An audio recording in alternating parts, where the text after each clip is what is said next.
विषय वेगळा, पण तुमच्या रोपामधूनच जेव्हा त्याला येतो आणि त्याची फसवणूक होती ना, ती फार मोठी फसवणूक त्या शेतकऱ्याची होती.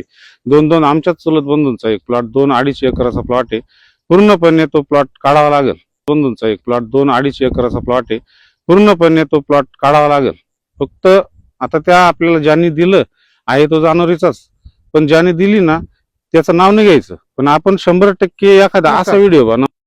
आपण आज डाळिंबाच्या आपल्या भगवा सुपर भगवा या प्लॉटमध्ये या प्लॉटची रोपे आपल्याला माझे बंधू खरेदी करतात. 2 बंधू आहे, म्हणजे एक चुलत बंधू, एक सख्खे बंधू जितू ठुबे आणि विजय ठुबे यांचे नंबर मी खाली दिलेले. जर रोपांसंदर्भात काही माहिती घ्यायची असली तर या दोघांना तुम्ही संपर्क करू शकता.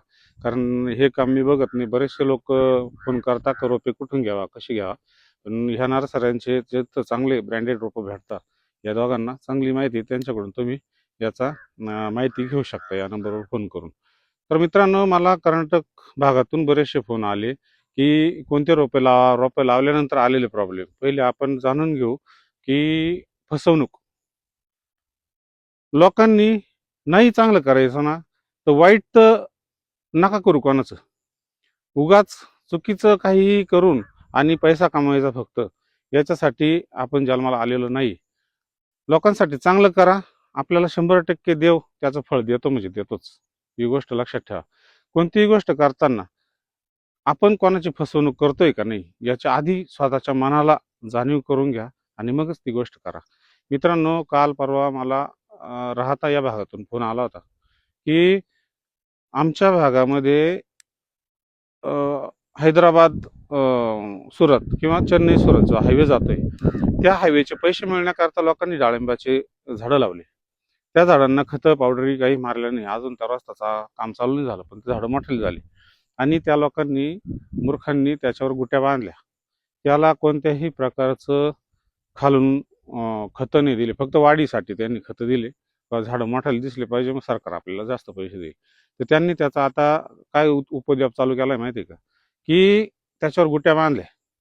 आपल्याला नाव नाही घ्यायचे कोणाचे, पण ही केलेली झालेली फसवणूक लोकांची. त्याच्यावर गुट्या बांधल्या, त्याच्यावर मोकार त्याला आलेला आहे, मोकार मर आलेली आहे आणि त्याच्यावर त्यांनी गुट्या बांधल्या आणि त्या गुट्या विकायचं काम चालू आहे. तिथल्या शेतकऱ्यांनी मला फोन केला का असा व्हिडिओ तुम्ही सर बनवा की कोणत्या प्रकारची फसवणूक ऑटोमॅटिक होते. आपण शेतकरी, आपण असा मूर्खपणा करून आपल्या शेतकऱ्याला मूर्खात घालायचं. एखादा प्लॉट जेव्हा आपण तो प्लॉट जेव्हा तयार होतो आणि मग त्याच्यावर त्याला येतो, तो विषय वेगळा, पण तुमच्या रोपामधूनच जेव्हा त्याला येतो आणि त्याची फसवणूक होती ना, ती फार मोठी फसवणूक त्या शेतकऱ्याची होती. 2-2 आमच्याच चुलत बंधूंचा एक प्लॉट 2-2.5 एकराचा प्लॉट आहे. पूर्णपणे तो प्लॉट काढावा लागेल. फक्त आता त्या आपल्याला ज्यांनी दिलं आहे तो जाणोरीचाच, पण ज्यांनी दिली ना त्याचं नाव नाही घ्यायचं, पण आपण 100% एखादा असा व्हिडिओ बनवणार आहे, लोकांचे रेफरन्स घेऊ का कोण कोण लोक फसवत आहे, डायरेक्ट नाव घ्यायचं. असे चुकीचं काम करू नका. मान्यता प्राप्त याच्यातूनच रोपं खरेदी करा. त्याचं कारण असं आहे का त्यांनी मान्यता प्राप्त, सरकार मान्यता प्राप्त नर्सऱ्या टाकलेल्या आहे, त्या लोकांकडूनच हुंडी खरेदी करा. बरेचसे लोक काय करतात, यावर्षी बाग फेल याला गुटीवाले बोलून घ्यायचे आणि त्याच्यावर गुट्या भरायच्या आणि इकायचा तडाखा. म्हणून लोक टिश्यू कल्चरकडं, ग्राफ्टिंगकडं, हळूहळू आपण याच्या ग्राफ्टिंगकडे जाणार आहे. याचं चालू आहे का प्रयोग चालू आहे, याच्यावर ग्राफ्टिंगचे प्रयोग आपले चालू आहे. आणि ग्राफ्टिंग जर सक्सेस झालं, सोलापूर लाल सारखी कडक व्हरायटी, तिच्यावर भगवा जर ग्राफ्टिंग सक्सेस झालं किंवा अजून काही त्याच्यावर वेगळं काही करता आलं, बेंच ग्राफ्टिंग म्हणा, असं काही बाहेरून आणून, तर 100% याचा सुवर्ण काळ यायला वेळ लागणार नाही.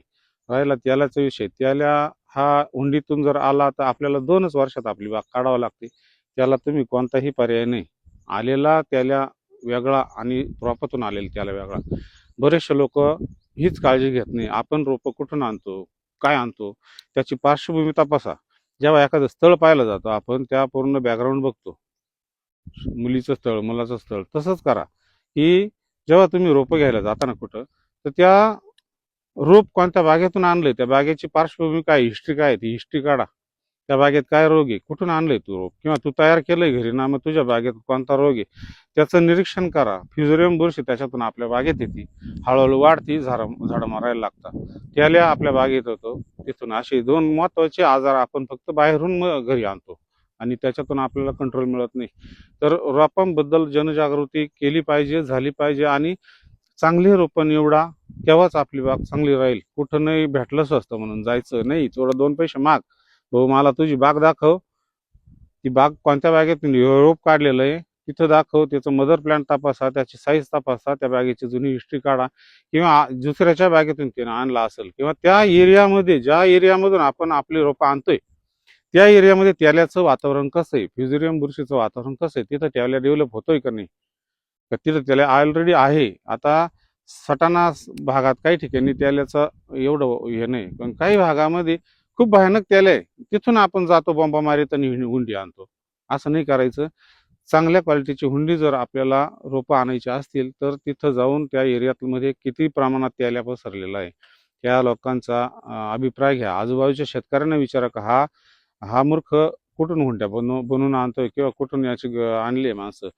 त्या रोप मुळी उपटून पाहायचं, एखादा रोप त्याला पैसे द्यायचे, उपटून पाहायचं त्याला गाठी आहे का नाही. निमेटोड त्याच्या बागेतून आपण आपल्या बागेत घेऊन येणार आहे, त्याला मुळांना गाठी आहे का नाही. एखादं पिवळं पडलेलं झाड जर असलं ते उपटून बघा, त्याला फिजोरियमचा आहे का नाही. मुळीतून कळतं आपल्याला फिजोरियम आहे का. मुळी अशी चोळली का तिची लाल साल लगेच बाजूला झाली का समजून घ्यायचं त्याच्यावर फिजोरियम आहे.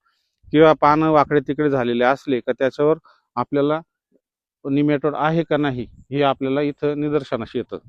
तर आणि त्याला ओळखणं सोपंच आहे.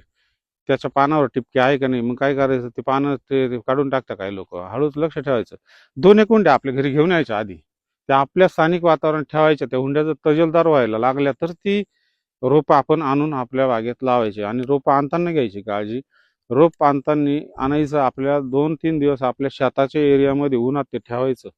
ते आपल्या जमिनीशी आपल्या वातावरणाशी एकरूप होऊन द्यायचं, मग ते लावायचं. लावताना घ्यायची काळजी अशी की त्याला निंबोळी पेंट निमेटोडसाठी, परत 15-15 सुपला किंवा सुपर फॉस्फेट वगैरे असं टाकून आणि मग त्या खड्ड्यामध्ये टाकून मग त्या रोपांची लागवड करा.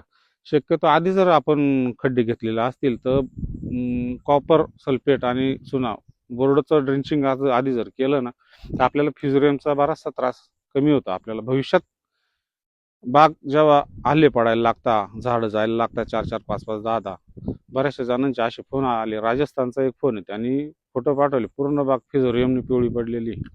तर त्याला ते सांगितलं, तिकडे माहितीचा अभाव आहे थोडा, कालच फोन झाला. तर फिजोरियमबद्दलही आपल्याला जागृती करायची. कालचा व्हिडिओ, परवाचा व्हिडिओ बघा फिजोरियमचा, चांगला झालेला आहे. आणि चांगल्या लोकांना खूप फोन आले लोकांचे का आम्हाला आतापर्यंत फिजोरियमबद्दल एवढी चांगली माहिती कुठंच भेटली नाही, आणि सोप्या भाषेत चांगली माहिती देणं आपलं काम आहे. मित्रांनो, व्हिडिओला फॉलो करा. 19,000 आपले आतापर्यंत फॉलोअर झाले. एवढ्या 5 ते 6 दिवसात 4-5 हजार फॉलोअर पटकन वाढले.